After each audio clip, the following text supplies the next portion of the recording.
Those who have ears to hear, let them listen. So I think we can all agree that Jesus walked on the earth 100% free, right? Because he was sinless, only person to ever do it. A big part of sin is in your mind, right? Because that's where it all stems from.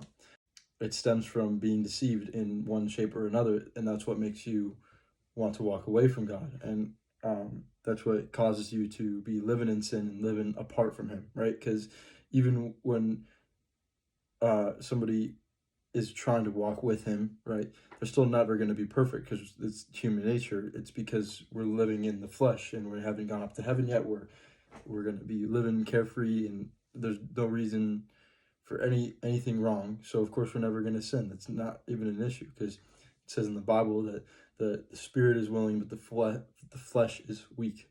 So yeah, let's talk about how that happens. It's the difference between bondage and freedom, because bondage is what the devil puts you in, and freedom is what you experience when you invite Jesus into your life and you walk with Him and He breaks your chains, because that's who He is. It's the inheritance of the Lord, and it's the inheritance of believing in Him that we get our chains broken and we get to live in peace and hope, joy, and power and authority. That's what we get as believers and as children of God.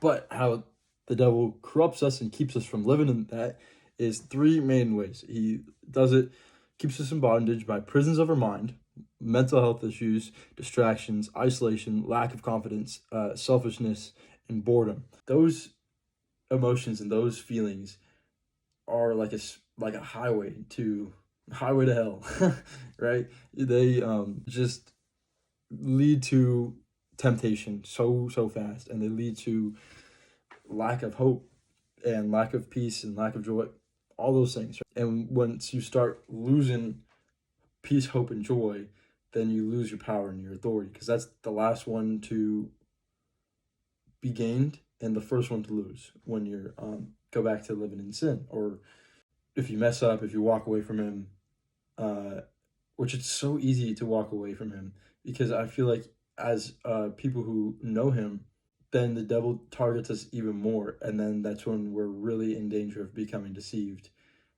way more so than the people who are already deceived, because then you're like, okay, they're deceived, but the dangerous times of being deceived come when you're trying to walk with Him, right? That's why you get false prophets. That's how you get the people in Matthew chapter, I think, 11 or 10, when He says, many people will call me Lord, Lord, and not even know who I am, right? Because that is the lukewarm Christians, you know what I mean?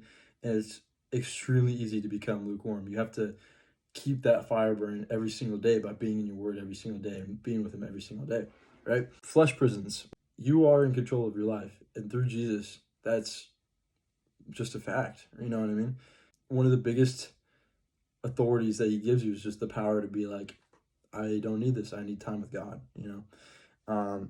And then habitual sin, smoking, drinking, porn, all that stuff. That's a physical, fleshly desire that has you stuck in a prison. And then people are prisons as well, the people that are around you, because spiritual warfare is so insane, and it's been something that I've struggled with a lot.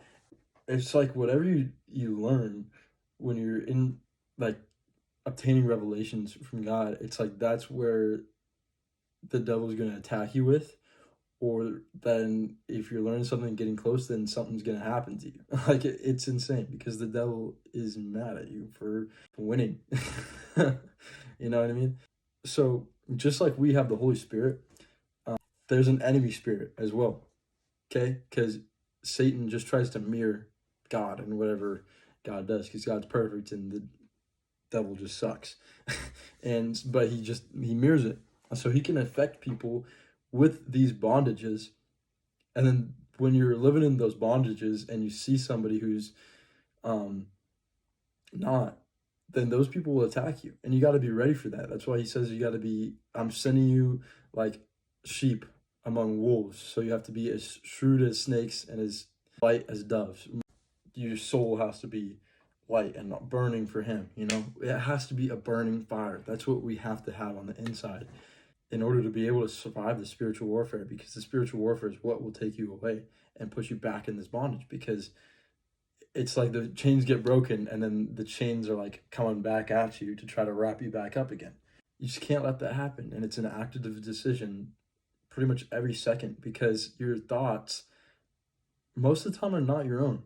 The best way to hear God's voice is to be reading in his word and be hearing from other people that you know are also living in the Holy Spirit. And like, it's just like signs. I feel like he kind of talks to you like Bumblebee. You know how Bumblebee talks to you through like the radio, and he has like little snippets that you hear. I feel like that's kind of how the Holy Spirit talks, more so than just like an inner voice.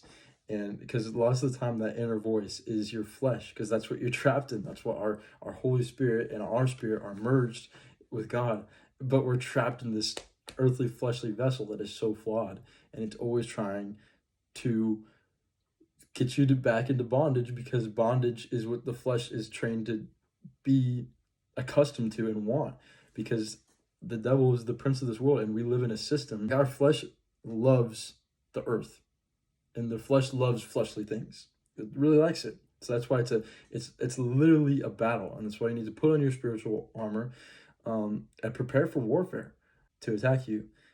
Those are oftentimes the people that you can have the most effect and do the biggest damage back at the devil by helping those people and fixing those people, because you can't really just like run away from everybody and just like isolate yourself. That's never going to fix your problem. You really should just try to fix what's going on in your life. Obviously, lots of the times it's helpful to just take a step back, ground yourself, and then go back at it. This life is a warfare. When you got God at your side, he's fighting for you, and he's never lost a battle. Yeah, sorry this is kind of long.